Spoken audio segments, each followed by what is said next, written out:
Okay, now for our interview with Dr. Gary Jackson. I started by asking him his thoughts on Paddock's motive. Okay, now it's a little complex, but I think there's a behavioral psychological reason, maybe, for what he did. So I preface this with, we're all speculating here, but looking at a tremendous number of mass victim attacks, plus terrorist attacks, plus all kinds of attacks, there is some similarity here to other things I have worked on. So first of all, when you look at the act itself,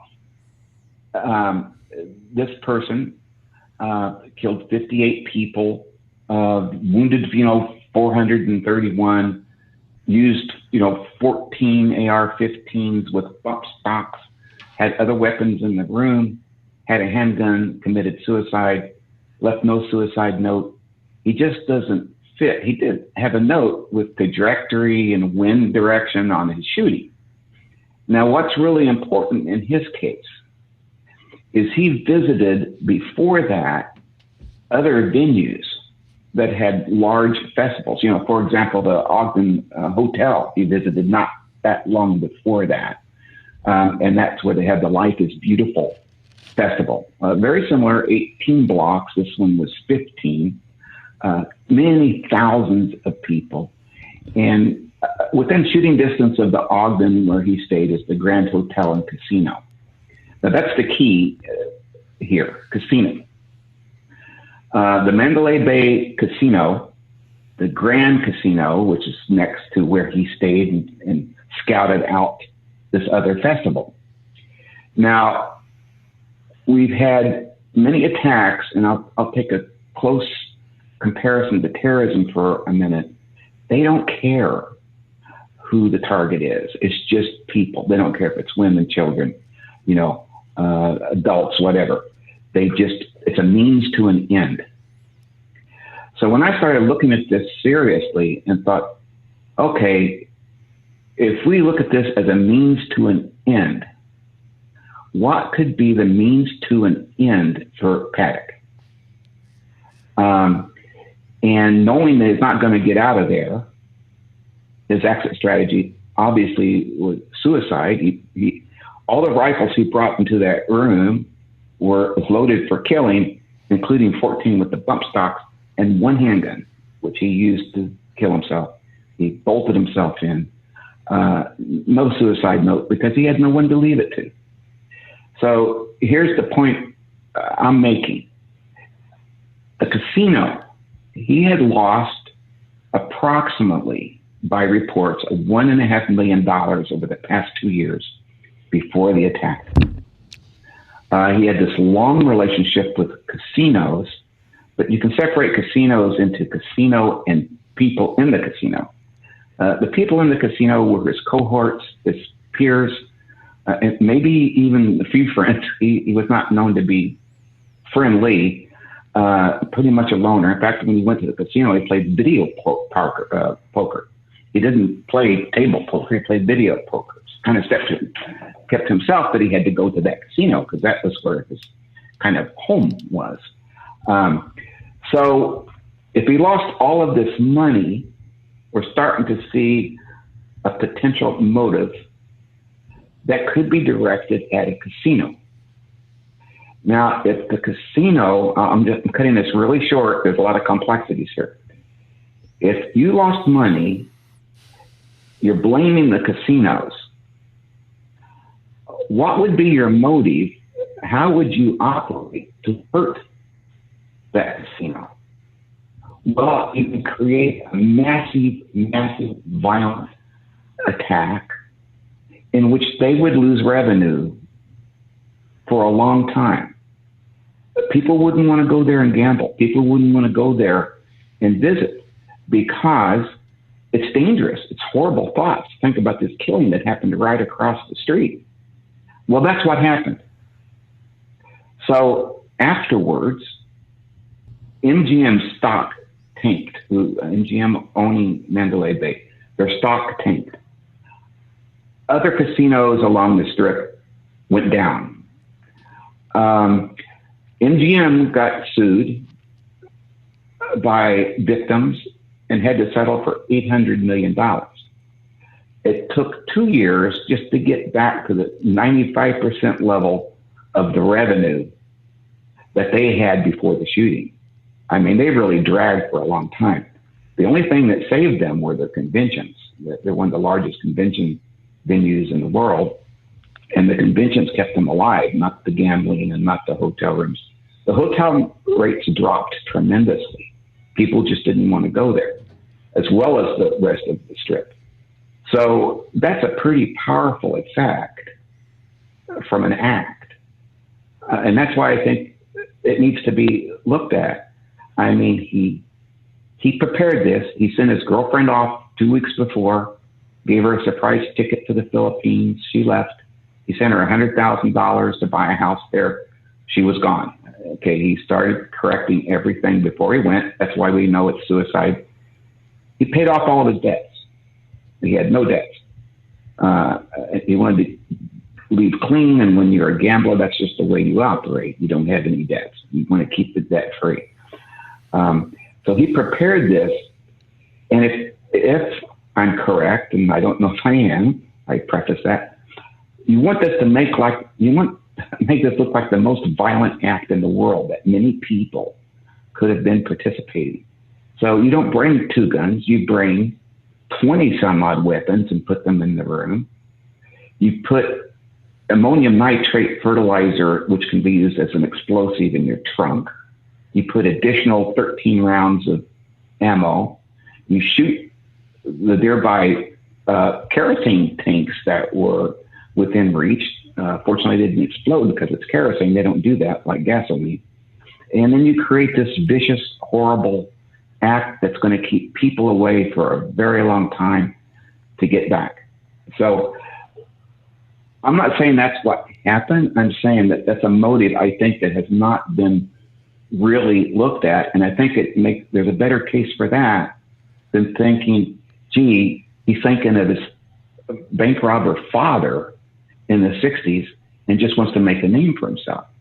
A person who wants to make a name for himself usually leaves a manifesto or a suicide note or makes it known somehow.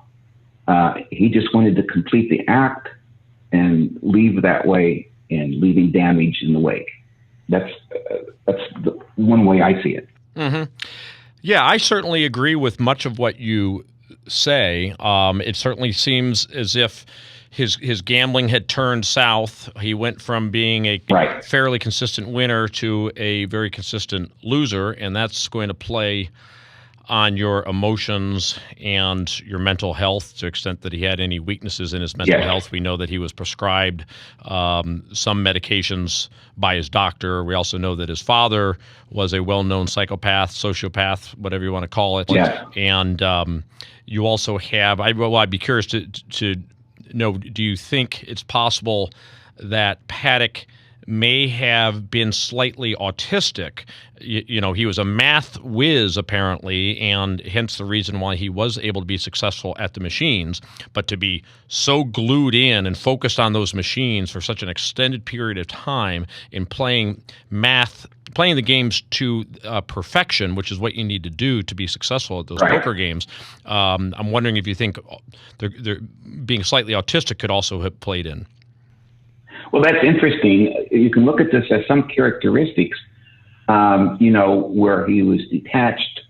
However, there was no diagnosis of that in the past.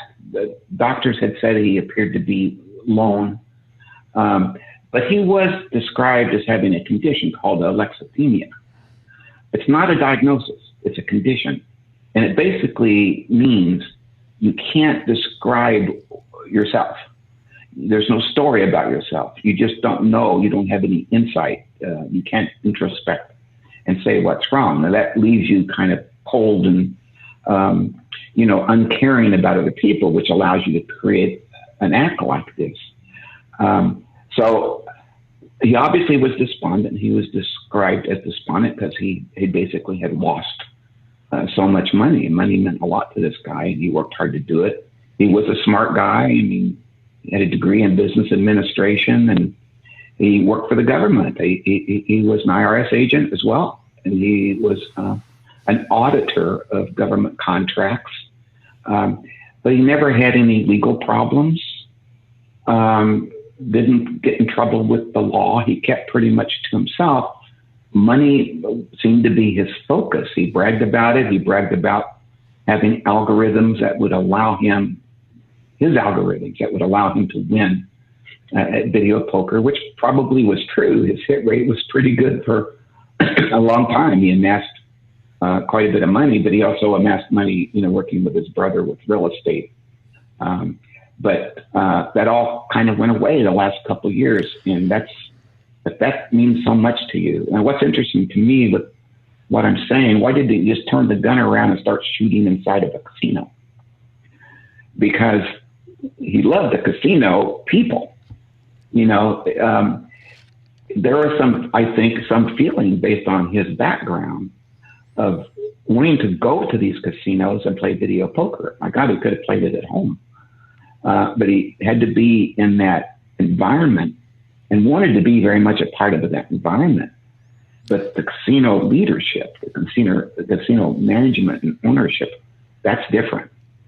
And if what I'm saying is true, and I'm not saying it is, it's just another possibility I think that should be explored. Yeah. Well, I think he certainly liked being treated as someone special. I think he liked being treated as someone special, and that's how you feel when you're a VIP at a casino. I mean, even more so probably than at being a VIP at any other hotel. You've got both the hotel that you're a VIP at and the casino that you're a VIP at, and every restaurant at the casino that you're a VIP at. So you get to feel like a big shot. And they gave him the rooms. He got the rooms free. Right. Because he was a good customer. Right. So he got the rooms free, he got the food free. Yeah. Supporting your theory, I think, is the fact that it's my understanding that whether it was directly in response to his success or not, that the casino had tightened up things a bit. He relied on two things. He relied on relatively loose machines with a very high payback percentage, not over 100%, but very close to it. And then the perks that you get, because you get cash back with your player's card. And when you combine your cash back with the high payouts, believe it or not, the payout on a video poker machine, a high dollar machine, can actually be over 100%. And I think that's what he probably was exploiting, but that they had dialed some of those levers back. And that would be something that would cause him to think, hey, you a-holes, look what you did to me. Right. Finally somebody's... This is unfair. This is unfair. I've lost because of this. Exactly. And I will get you back. Finally someone is able to win in your casino. Right. Now... In a smart way. Now, on the other side, though... You have to take into consideration that apparently he also scoped out Lollapalooza Festival in Chicago and actually supposedly rented a room with a view that supposedly he canceled. And then on his computer, there was Google searches about Santa Monica Pier and I think Fenway Park. Yes. But, as a good strategist, which we can assume he kind of was, keeping notes in his room before the shooting on the wind direction and the trajectory that the ammunition would be taking when fired shows that he really thought these things out. And as we know about most mass victim attacks, typically terrorism, is you have a lot of surveillance beforehand, a lot of walkthroughs.